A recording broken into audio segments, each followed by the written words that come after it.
uyu muntu mpamagaye ni alo alo ni mu cyaro ese Pazo ese uracyahinga mwa ni baba yawo ariko kunakurangiye akazi i Kigali ukanga kuza kugakora se ninde wakuraza isuka mwa urahinga ukajyana mu isoko ukabona amafaranga menshi yewe twarakize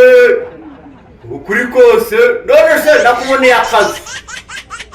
nakuboneye akazi keza gahemba amafaranga menshi kandi utavunitse ko gukora pawesi gahemba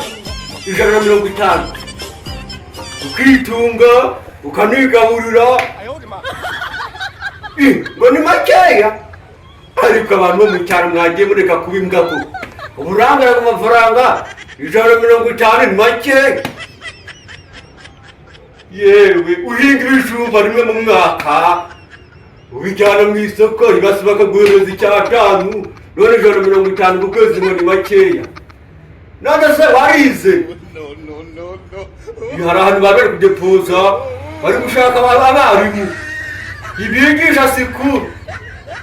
ngo sikuru ni iki abanyeshuri b'icuke batoya ufite diplome ukavuta uburambe bw'imyaka 5 ibakabona rwose niba ubishoboye baza bari kubatanga ngo mwareza tike kwiyi nimero reka ndebe ngupfira banza nyakoherereze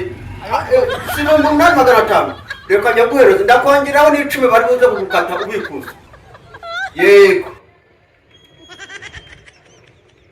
ko mbona byanze kugira aranyica wala